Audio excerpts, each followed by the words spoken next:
my friend, my brother,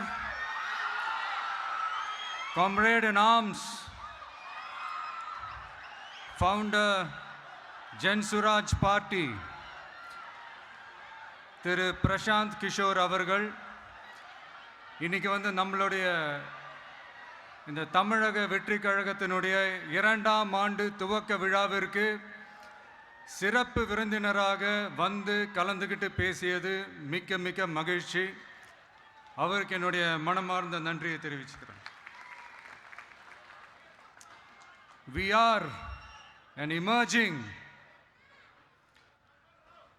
primary political force in Tamil Nadu politics with a firm commitment to create history in the upcoming 2026 assembly elections of Tamil Nadu, like 1967 and 1977 assembly elections of our state. Without compromising our party's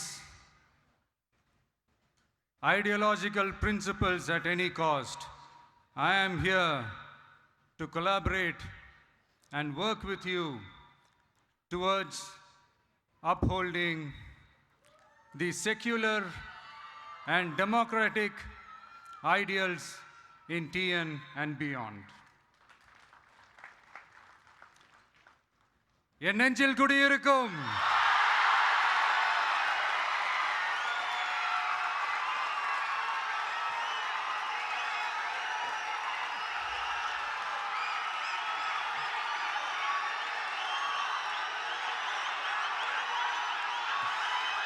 என்னுடைய தோழர்கள், தோழிகள் எல்லாருக்கும் என்னுடைய வணக்கம். வணக்கம் வணக்கம்.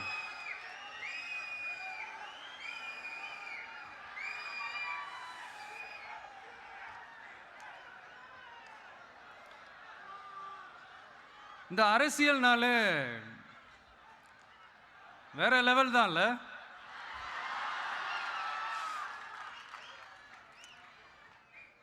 ஏன்னா இந்த அரசியலில் மட்டும்தான் வித்தியாசமான ஒன்று நம்ம பார்க்கலாம். யார் யாரை எப்போ எதிர்ப்பாங்கன்னே நமக்கு தெரியாது. யார் யாரை எப்போ ஆதரிப்பாங்கன்னே நமக்கு தெரியாது. அதை கணிக்கவே முடியாது. அதனால தான் இந்த அரசியலில் மட்டும் முன்னாடியெல்லாம் சொல்லி நம்ம கேள்விப்பட்டிருப்போம், நிரந்தர நண்பனும் நிரந்தர எதிரியும் இல்லைன்னு சொல்லுவாங்க. அரசியலுக்கு யார் வேணாலும் வரலாம், அது ஒரு ஜனநாயக உரிமைன்னு சொல்லுவாங்க. ஆனால் மக்களுக்கு ரொம்ப ரொம்ப பிடிச்சி போன ஒருத்தன் அரசியலுக்கு வரான்னா அதை கண்டிப்பாக நல்லவங்க எல்லாம் வரவேற்பாங்க. ஆனால் ஒரு சில இந்த அதிகார இல்லை அது வேணாம், ஒரு சில பேருக்கு மட்டும் கொஞ்சம் எரிச்சல் வரத்தானே செய்யும். அது இருக்கும் தானே. என்னடா இவன் திடீர்னு ஒருத்தன் என்ட்ரி கொடுத்துட்டானே, இது வரைக்கும் நாம சொன்ன பொய்யெல்லாம் நம்பிக்கிட்டு மக்கள் நமக்கு ஓட்டு போட்டுக்கிட்டு இருந்தாங்களே, ஆனா இப்ப இவன் சொல்றதெல்லாம் பார்த்தா மக்கள் மனசுக்கு ரொம்ப நெருக்கமா வேற இருக்குது. அதுவே நமக்கு ஒரு பெரிய நெருக்கடியாகவும் இருக்குது. இவனை என்ன பண்ணலாம், என்ன செய்யலாம், எப்படி இவனை இது பண்ணலாம், க்ளோஸ் பண்ணலாம்.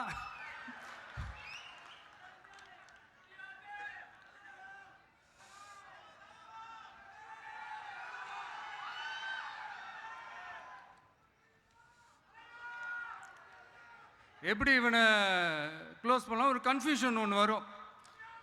அந்த கன்ஃபியூஷனில் கத்துறதா கதறதா என்ன பண்ணுறதுன்னு தெரியாமல்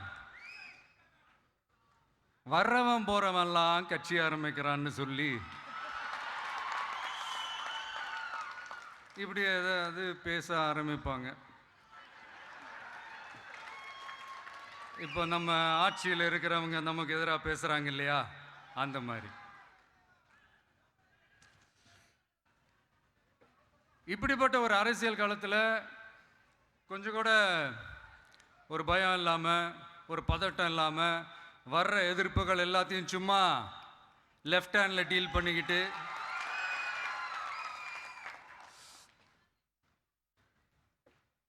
இதோ நம்மளுடைய தமிழக வெற்றி கழகம் முதலாவது ஆண்டை கடந்து இப்போ 2வது ஆண்டில் அடி எடுத்து வைக்கிறோம். இந்த ஒரு காலகட்டம் தான் மிக முக்கியமான ஒரு காலகட்டம். ஏன்னா ஒரு அரசியல் கட்சிக்கு ஒரு பெரிய பலமே அந்த கட்சியினுடைய கட்டமைப்பு தான். அதுதான் அந்த கட்சியினுடைய ஒரு வேறு மாதிரி, ஒரு அடிப்படை பலமே அதுதான். ஒரு ஆலமரம் மாதிரி ஒரு கட்சி ஒன்று வளரணும்னா அதுக்கான அந்த வேர்களும் விழுதுகளும் ஸ்ட்ராங்காக இருக்கணும் இல்லையா? அப்படிதான் நம்மளுடைய இந்த அமைப்பை பலப்படுத்துகிற ஒரு வேலையை தான் இப்போ நம்ம செஞ்சுக்கிட்டு இருக்கிறோம்.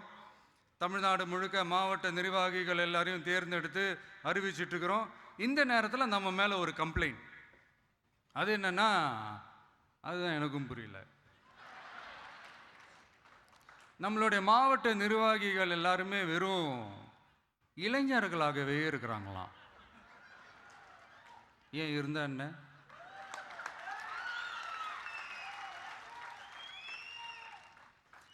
அறிஞர் அண்ணா அவர்கள் கட்சி ஆரம்பிச்சப்பா அவர் பின்னாடி நின்னதும், புரட்சி தலைவர் எம்ஜிஆர் அவர்கள் கட்சி ஆரம்பிச்சப்பா அவர் பின்னாடி நின்னதும் வெறும் இளைஞர்கள் தான்.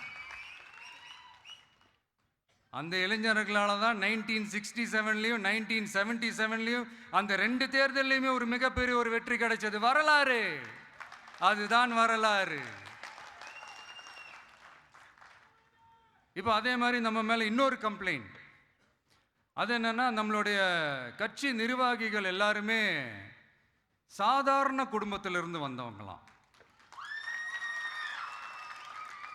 அதே தான் இங்கேயும் கேட்குறேன், ஏன் வரக்கூடாதா?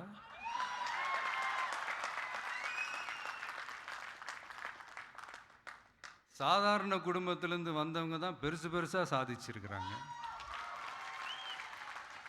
இன்னும் சொல்ல போனா நம்மளுடைய கட்சி எளிய மக்களுக்கான கட்சி தானே. அப்படி இருக்கும்போது நம்மளுடைய கட்சி நிர்வாகிகளும் எளிய குடும்பத்தை சேர்ந்தவங்களா தான் இருப்பாங்க. நம்மளுடைய கட்சி ஒன்றும் பண்ணையாறுகளுக்கான கட்சி கிடையாதுல்ல.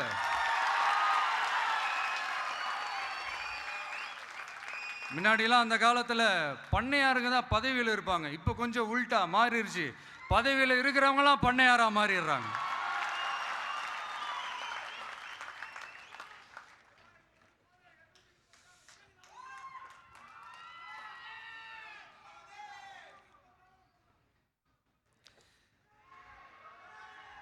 மக்களுடைய நலனை பற்றியோ, நாட்டோட நலனை பற்றியோ, வளர்ச்சிகளை பற்றியோ எதை பற்றியும் கவலைப்படாமல் பணம் பணம் பணம், எந்தெந்த வழிகளில் எந்தெந்த ரூட்லலாம்,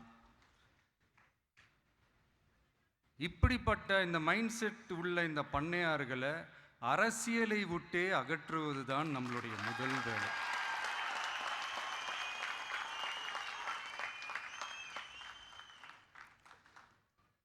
அதை ஜனநாயக முறைப்படி நம்ம செய்கிறதுக்கு தான் 2026 தேர்தலை நம்ம சந்திக்க போகிறோம். அந்த தேர்தலை சந்திக்க ரொம்ப ரொம்ப முக்கியமான விஷயம் பூத் லெவல் ஏஜென்ட்ஸ், BLA அப்படின்னு சொல்லுவாங்க. அது ரொம்ப ரொம்ப முக்கியம். ஏன்னா நீங்கள் பார்த்தீங்கன்னா தமிழ்நாட்டில் அந்த பெரிய பெரிய கட்சிகளுக்கு தான் அந்த BLAலாம் ரொம்ப ஸ்ட்ராங்காக இருக்கும்னு சொல்லுவாங்க. ஒரு அப்ராக்சிமேட்டாக ஒரு 69,000 பூத்ஸ் இருக்குது. அது எல்லாத்துக்குமே பூத் ஏஜென்ட்ஸாக நம்மளுடைய கட்சி தோழர்களை தான் நியமிக்க போகிறோம். கூடிய சீக்கிரமே பூத் கமிட்டி மாநாடுன்னு ஒன்று நடத்த போகிறோம்.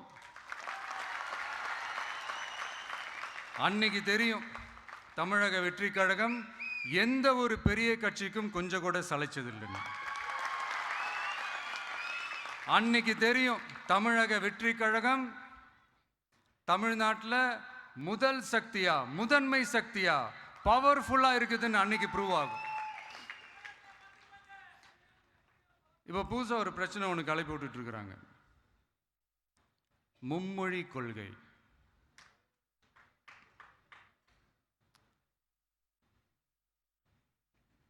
அதாவது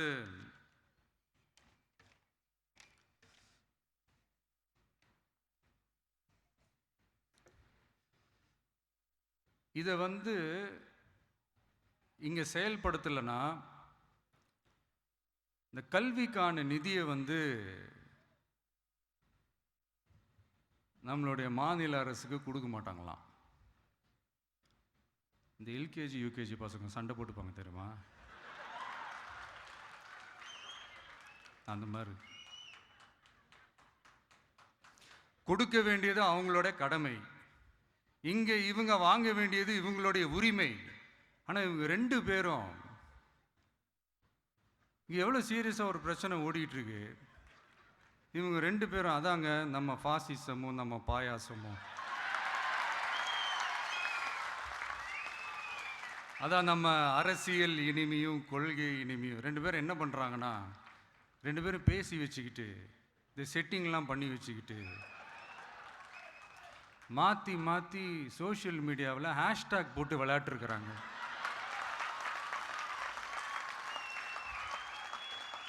இங்கே என்ன நடந்துக்கிட்டு இருக்கு, அதாவது இவங்க ரெண்டு பேரும் அடிச்சுக்கிற மாதிரி அடிச்சுப்பாங்களாம். அதை நாங்கள் நம்பணுமா, மக்கள் நம்பணுமா? What bro, it's very wrong bro.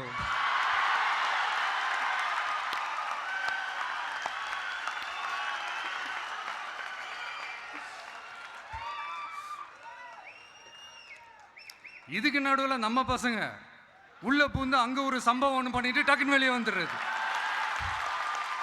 TV K for TN அப்படின்னு சொல்லி. யார் சார் நீங்களா, எங்க சார் இருக்கிறீங்க? ஸ்லீப்பர் செல்ஸ் மாதிரி.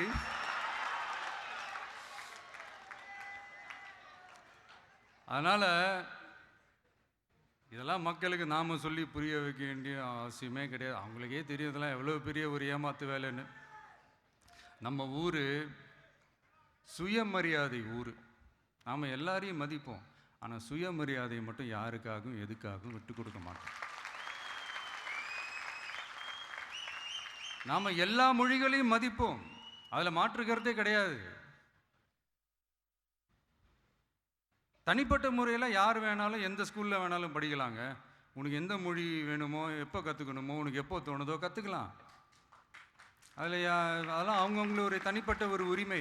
ஆனால் கூட்டாட்சி தத்துவத்தை மீறி மாநில தன்னாட்சி உரிமைக்கு எதிராக ஒரு மாநில அரசின் மொழி கொள்கையை, கல்வி கொள்கையை கேள்விக்குறியாக்கி வேறு ஒரு மொழியை வலுக்கட்டாயமாக திணிச்சா, அதுவும் அரசியல் ரீதியாக திணிச்சா எப்படி ப்ரோ?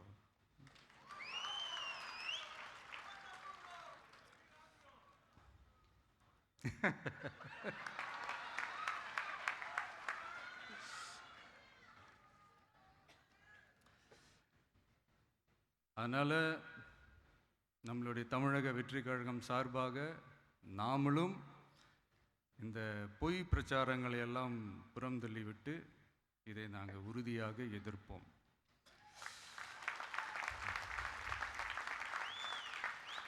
கான்ஃபிடென்ட்டா இருங்க, நல்லதே நடக்கும், வெற்றி நிச்சயம். மீண்டும் சந்திக்கும் வரை நன்றி, வணக்கம்.